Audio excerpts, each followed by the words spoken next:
All right. Good. Oh, wow. This is the first time hearing my voice this morning, and it's not great, is it? This is the result of definitely of some sort of a. I'm gonna fix my view here. This is the result of some sort of a head cold, I guess. Gives me this super low voice, which you know, hopefully isn't too awful. So, welcome to the Kind of Daily Show for a Monday, January the 27th. It's the last week of January. Excuse me while I play with the microphone a little bit. Last week of January, and the first full week of uh, of Donald Trump's presidency. And I would say that we have survived it because we're not uh, we're not at war. Uh, mm, California is talking about seceding. That they are moving on to the um, signature portion of it, so that they can collect the signatures that they need in order to potentially secede, or I guess put it up for a vote in the California legislature. I'm not exactly sure how all of that works, but it's if California goes, the likelihood is that Washington and Oregon go, Nevada potentially goes, and that's a ripple effect. And I'm not saying any of it's going to happen. I'm not in the least acknowledging that it's going to happen. But someone out there in California thinks that it's serious enough that they think that they'd be better off not a part of the United States. And like I said, they have moved on to the signature round of the uh, the potential secession, which is, you know, this is history, y'all. This is not. This is it's a weird situation. Before we get into anything, I will just say, so I do have a bit of a cold, and it's not super comfortable to do a whole lot of talking. But I'll say this: new episode of the All About Nothing podcast is out as of this morning. You can check links in our bio, or you can go to theallaboutnothing.com to find links to the show on any of the podcast platforms, or you can just search for the All About Nothing podcast across any of the podcast platforms. You can go to YouTube and watch the show. You can pull us up at the All About Nothing podcast, and yeah, really good show this week. We sat down with Donald Brock Jr., who is the coordinator for the Coastal Comic Con that is coming up on March 1st and 2nd. So it's like a month away. Is just over a month away. March 1st and 2nd, Wilmington, North Carolina, at the Wilmington, California, Wilmington Convention Center. Right there. Just quick notes in the chat. Marcus07 says, let them. California needs water, electricity, fuel from Utah, Texas, Nevada. Well, there's somebody that's in favor of dropping California from the states. So it's an interesting. There are a lot of repercussions for both but for both California and for uh, the United States as a whole. In that situation, there's a very symbiotic relationship between California and the United States. Resources necessary versus uh, the nearly half trillion, more than half a trillion dollars in taxes collected from the state of South Carolina for federal. California is not a welfare state. California is a state that puts more money into the system, the federal system, than it takes out. So, just something to be aware of, that the state of California is a significant chunk of the United States, GDP. It just is, and it's a weird thought to think that we're almost at our 250th anniversary uh, of being a country. July 4th, 2026, it's 250 years. And the idea that we have states that are at least setting the process of potentially looking at secession, not succession. Everybody watch Succession. Great show. If you haven't, watch it. It's a really good show. It was a really good show. But it's yeah. So there's that in the news, which is not super exciting. Uh, the It looks as though um I don't think I was done with the so go subscribe to the All About Nothing podcast. Go to theallaboutnothingpodcast.com. Again, great conversation with Donald Brock Jr., who is the coordinator for the Wilmington no, I'm sorry, the Wilmington, North Carolina Coastal Comic Con, March 1st and 2nd. Tickets are available now. You can go to coastalcomiccon.com to get to purchase your tickets. um, March weekends in March are great in Wilmington. It's beautiful weather. It's just on the fringe of being into spring, and perfect time to be in Wilmington, North Carolina. It's off peak season, so hotels are cheaper. Lot to do there.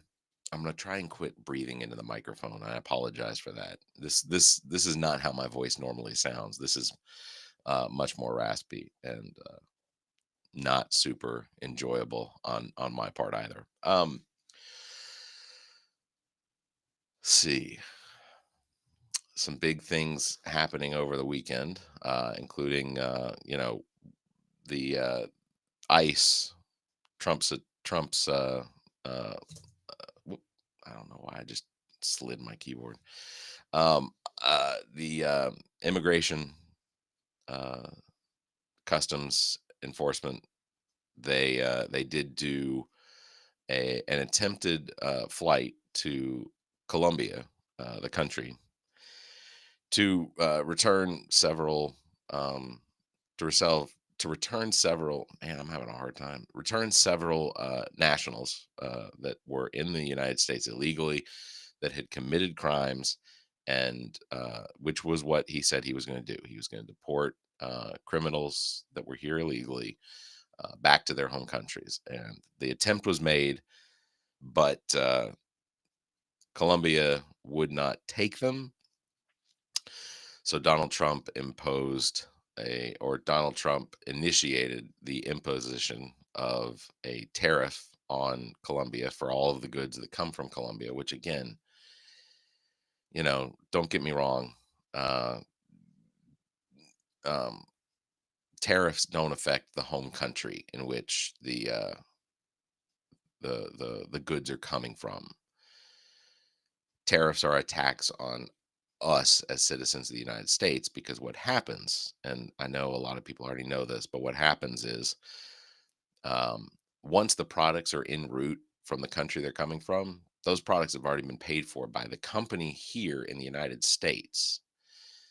When they get to the United States, there is a tariff imposed on those goods in order to make it through customs.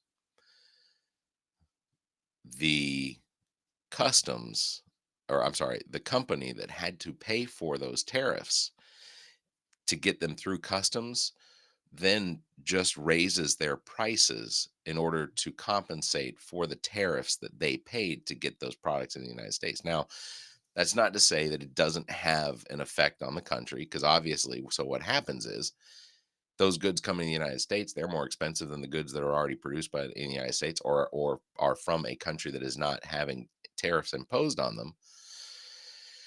I'm having to breathe heavy between. Sorry. So those the those tariffs, those increased prices on those products that we buy from those countries, then uh, those products are now more expensive in the store. So the likelihood is that we would buy a different product that is comparable but less expensive because of the tariffs put on, let's say, coffee. So now we're buying Peruvian coffee because uh, the Colombian coffee is too expensive or more expensive. And that does wind up potentially having an impact. It's not an immediate impact, but what it is so even just the imposition of a tariff means that whatever company, let's say it's Folgers, let's say Folgers Coffee through whatever their parent umbrella company is. Folgers Coffee now says, well, wait a second. We're not going to make as much sales on buying Colombian coffee. So we're not going to order Colombian coffee. That is the actual pain that the country will feel because the company here in the United States will not order or will not place an order or will place a smaller order. So now you are hurting that country economically through tariffs. Tariffs don't pay for our taxes. You're not going to get our taxes are not. Um, so Rompy in the chat says the impact was immediate. Tariff stopped. Colombia reversed its position. That isn't true. It was the potential impact that it was going to have on the farmers in Colombia. That's what it was. And you can look it up. That's how tariffs work. Tariffs aren't immediate. It's not like it's not like there was the entire shipment of coffee for the year 2025 through 2028 coming in that was going to have tariffs attached to it. That's not how it works. So I'm sorry. Um, but it's that's this is the global political or political global political game that's being played right now. There wasn't any permission that was asked to Colombia to fly these deported illegal criminals. Um, there was no permission asked. Uh, Based on some of the reports, it doesn't look like there was a lot of communication. Basically, they were put onto a flight, a military flight, and flight down to Colombia. And so, but it was reversed. Uh, Colombia backed down on accepting the deportees on military planes after Trump's tariff threats. So, see, that's another thing. The tariffs never actually went into effect. They were threatening tariffs. Um, so, yes, the individuals that were deported to Colombia are Colombia native.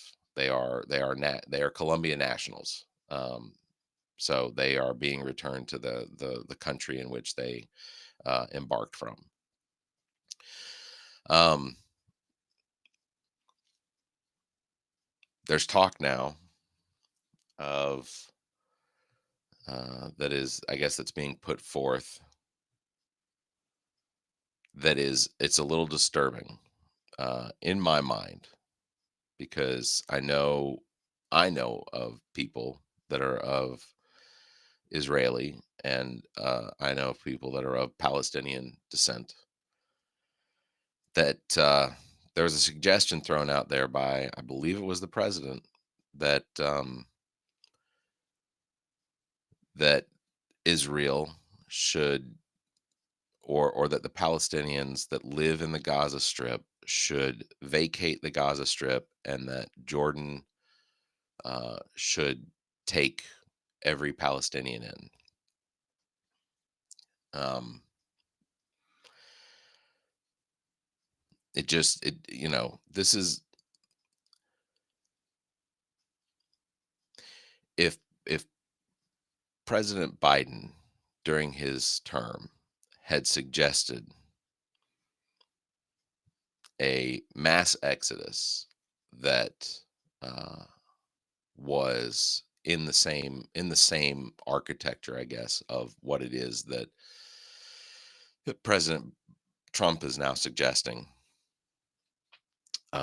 people would be up in arms. You know, it's it's because essentially what and there are people that absolutely will have no problem with it because they view Palestinians as not being human beings where they are, um and that's just pure racism. But and for no reason, like most people here in the United States that have this awful viewpoint of a Palestinian is based completely off of zero experience, except for what they get from their state media run, or state run media news. And the so what is being suggested is basically the same thing that was done to the Cherokee Indians when the United States was expanding westward, where they were put, basically the idea was is they were told to vacate the area. It was called the Trail of Tears. Um, Rompe says Palestinian is an ethnicity, not a race. Doesn't matter. You you you or others clearly have some sort of vengeful disgust of Palestinians. And I don't know if it's because of your Christian faith or maybe your Jewish faith, but when surveyed um, in Israel, Israeli citizens don't have the same opinion of Palestinians as Christians and or evangelicals. Sorry, here in the United States, um, there is not the disgust, there is not the hatred that people seem to have based purely on nothing here in the United States. I don't think anyone. I doubt there's much interaction that comes across as negative uh, for evangelicals here in the United States, purely caused by someone who is of Palestinian descent. Sorry, words are difficult this morning, and I apologize.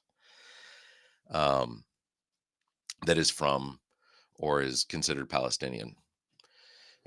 That's it's just I think that those numbers are pretty low. Um, Squirrel Dog says, "Is it evangelicals killing them?" No, it's Hamas that was killing them. There's a ceasefire. Um, Hamas is not a representation of Palestine or the Palestinians, as the Palestinians are not a representation of Hamas. Hamas has uh, bad actors in it, from many different countries and ethnic backgrounds, and that's a generalization.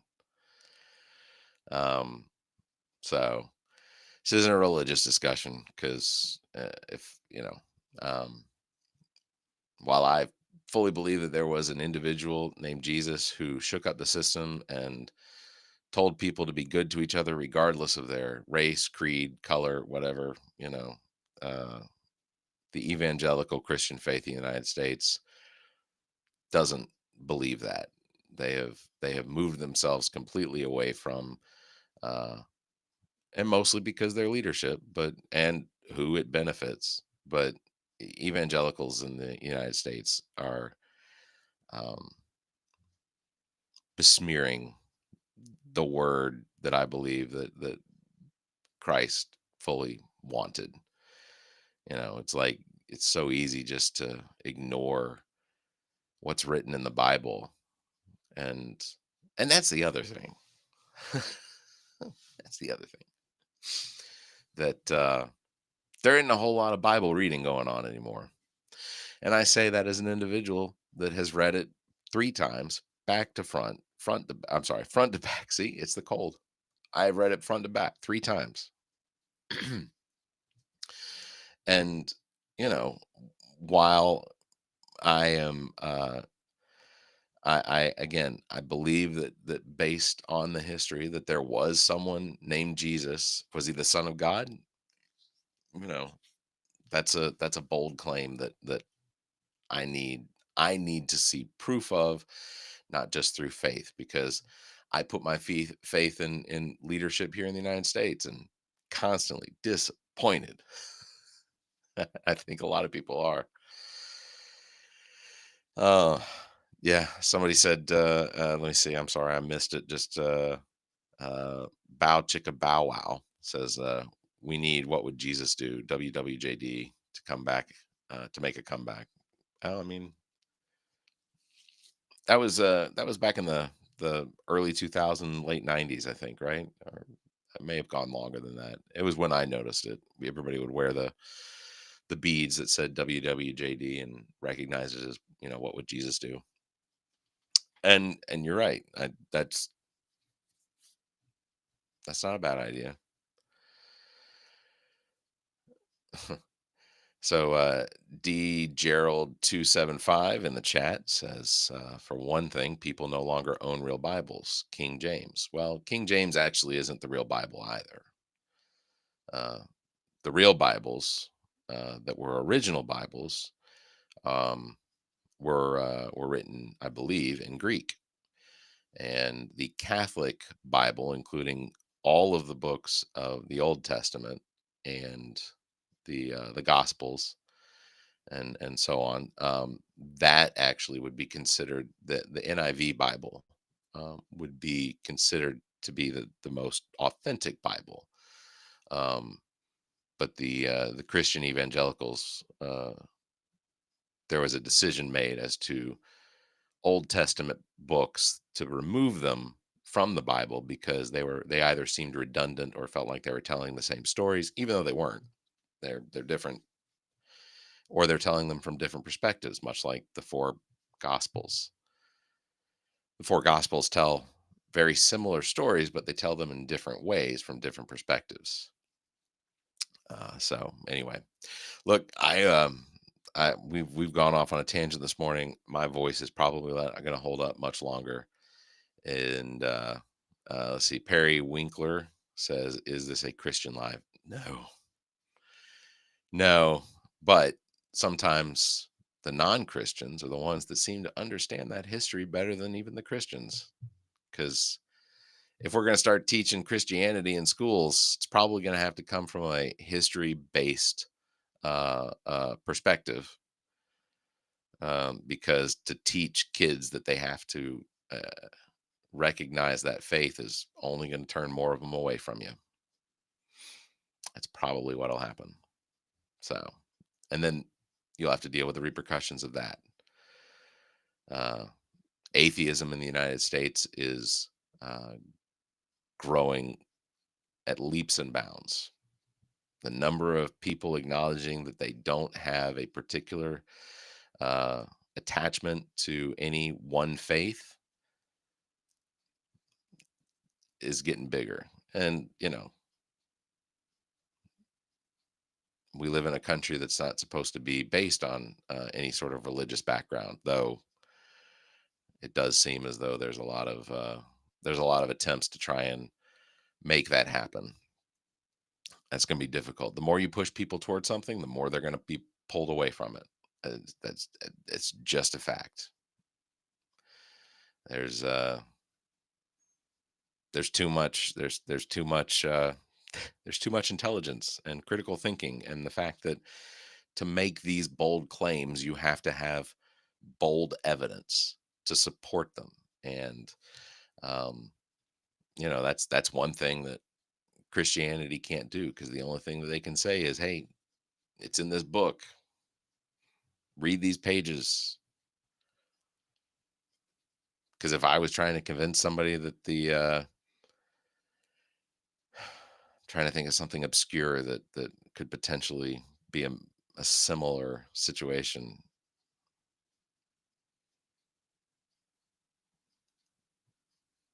I don't think there is.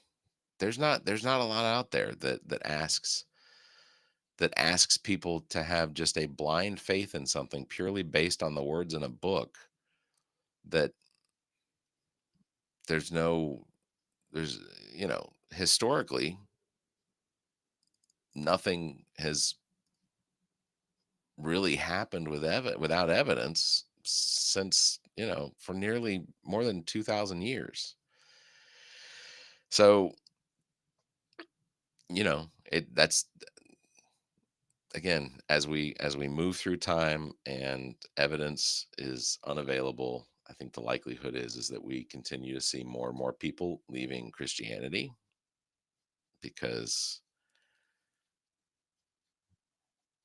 it's getting harder and harder to convince people that something happened just because it was written in the book. Look, I've read The Lord of the Rings countless times. I've read The Hobbit countless times. I know that stuff didn't happen for real. And I'd be embarrassed if someone tried to convince I'd be embarrassed for them if someone tried to convince me that that stuff took place, that there was a Middle Earth, and that there are dragons and dwarfs and cave trolls and sorcerers, and I'm just saying it's not. Hobbit's a fantastic book. You are correct. Bow chicka wow wow. Bow chicka bow wow. Sorry, I said it wrong. But yeah, absolutely. Hobbit's a great book. Cimmerillion. It's a little harder to swallow, but it's a good book. I got Dusty's flying in here. At least I think it's a Dusty. A dust little dust ball. Anyway. Okay. So here's the thing. This is the hard sell. I'm gonna sign off. But if anybody watching, if you haven't already, please follow us on the podcast. You can follow us on TikTok. You can call us across social media. We'd really like to get our YouTube numbers up. So if you have it and you follow us on YouTube, theallaboutnothing.com is where you can find links to all of our social media and details on podcast episodes and things like that. New episodes come out every single Monday. We'll be recording this Wednesday. We don't have our guest lined up yet, or we don't have a concrete on our guest, but we'll get that lined up as to who we're going to be speaking with. Be a good episode, I'm sure. So please do that. Also, if you could, my name is Barrett Gruber. I am also here on TikTok, and I am this close to getting to 1,000. And I don't know what it means to get to 1,000. We're a little further away from 1,000 on the this TikTok, this podcast. Um, but essentially, um, if it looks like we're starting to get closer to 1,000, I have a video that I'm going to put out that essentially, and I'll just break it here. The person that crosses the 1,000 mark and sends me a screenshot and their contact information in our webpage. But the person that does that sends me a screenshot of them as the 1,000th follower. Then, or they send me 999 and then send me 1,000 screenshots. Then we have a free T-shirt that we will send you at our expense. You just have to tell us the size and everything, but it's a Nothinger T-shirt. It says Nothinger or hashtag Nothinger, and um, what's the a new car for you, and but it says Nothinger, and it says if you know, you know. So so that's gonna do it, everybody. Thank you very much for bearing with this, because it's not great. And just you all don't get sick. Stay safe, be kind, and keep your hands to yourself.